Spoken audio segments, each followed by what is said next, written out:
Today has been much the same as any other day for Mrs. Williams as she busily prepares her family's noon meal. But not so for her oldest daughter, Earlene, who excitedly tells her of the man who offered her a ride in his car as she left school this noon. But Mrs. Williams is not impressed, not even with the license number so carefully written on Earlene's school paper.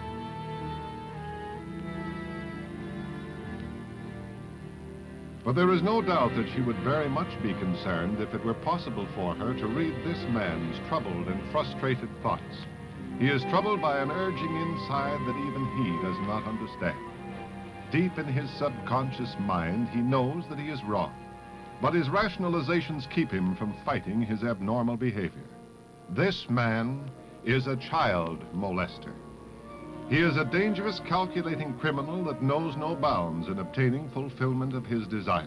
He is ill, mentally ill, and sensitive, with a wild, running imagination that will set him off at a moment's notice.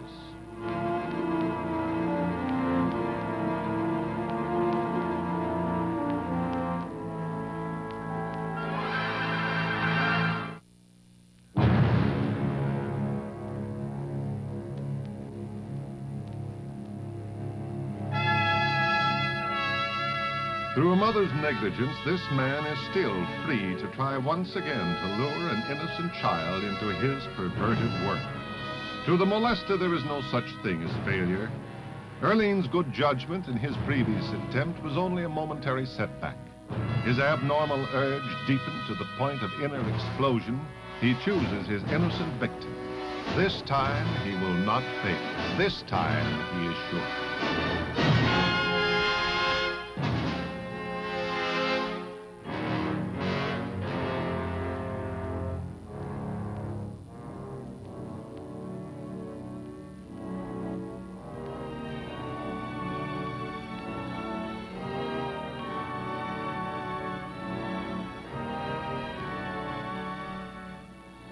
But as he achieves success and his excitement mounts, he is unaware of two small eyes following his every move.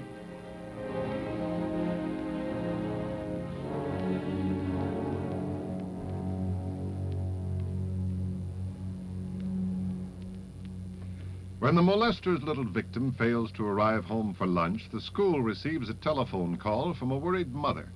The school secretary reassures the child's mother as best she can, but carefully writes down all of the information available that is relative to the incident.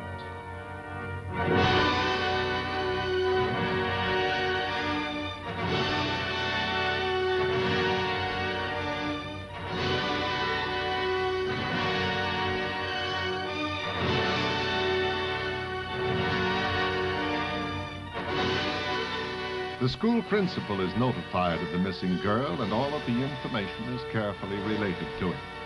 The principal is aware that missing children are not uncommon and prepares to search the school buildings and grounds where they usually are found playing with friends.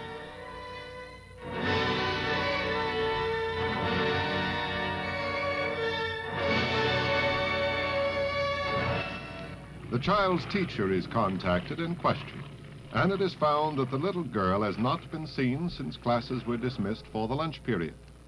The teacher further substantiates the fact that the little girl always goes home for her lunch.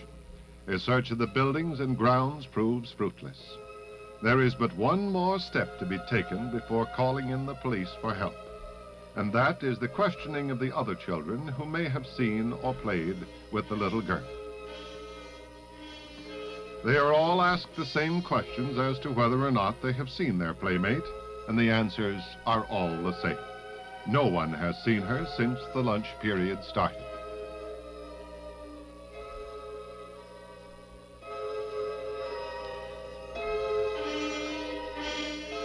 No one, that is, except one small, inquisitive boy who even now is not aware of what he has seen. Upon his arrival at the playground, he too is questioned by the teacher regarding the little girl's disappearance. But this time there is a different answer. And after hearing his story, there is no doubt left as to what action has to be taken, and quickly.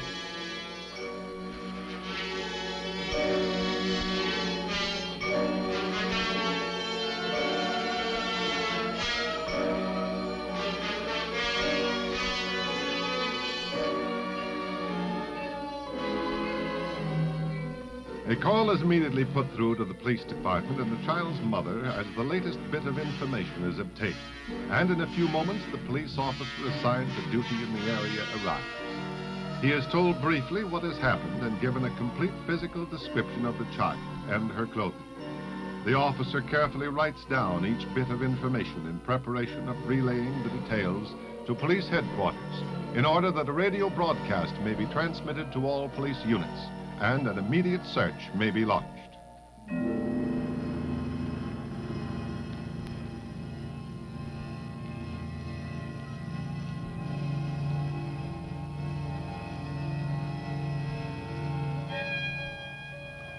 Shortly after the arrival of the uniformed officer, a team of investigators working out of the Juvenile Bureau arrived to begin the formal investigation. The policewoman and detective assigned to the case begin by gathering every bit of information available in an attempt to work out a logical plan of action.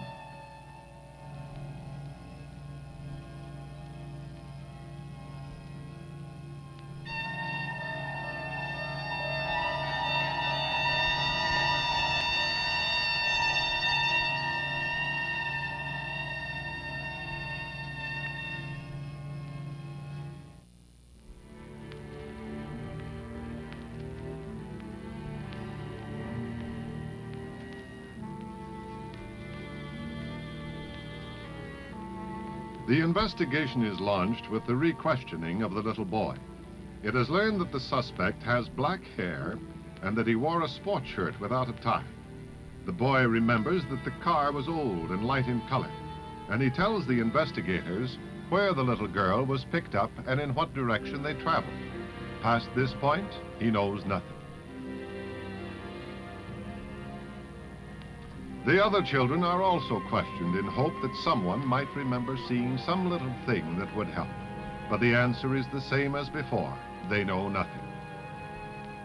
Then one little girl offers the information that she knows something that happened the day before, but she didn't think it would help because her mother had told her to forget it. Prompted by the officer, she tells them of the man who wanted to give her a ride and of his old light-colored car. She says she did just as the teacher told all of the children to do if something like this should happen. She wrote down the license number of the car.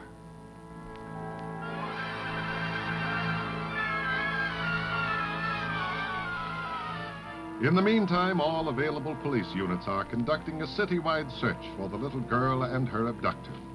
With the new information and the license number to look for, the search is more pointed, and in addition to the local radio broadcast to all Fresno police units, the information is transmitted to all law enforcement agencies in the Central Valley, and teletype bulletins are issued throughout the state.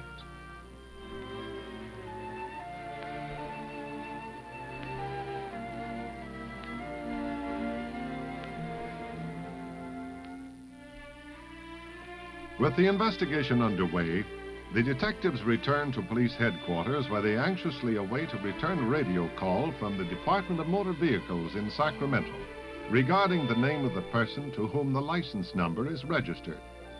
While waiting, they correlate their information and activities to make certain that no stone has been left unturned in the search for the little girl. Before word is received from Sacramento, they are notified by telephone that a patrol car has found the vehicle and the suspect is in custody. They are told the little girl is safe and unharmed and is being taken home to her mother.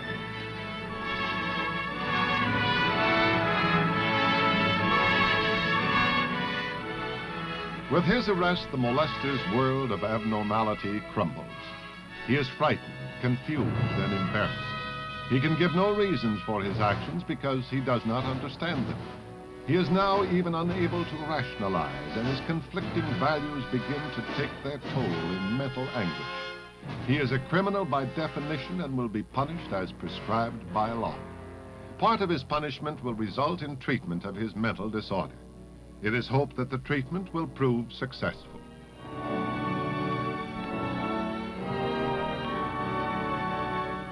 The problem does not end with the solving of this or any number of other cases.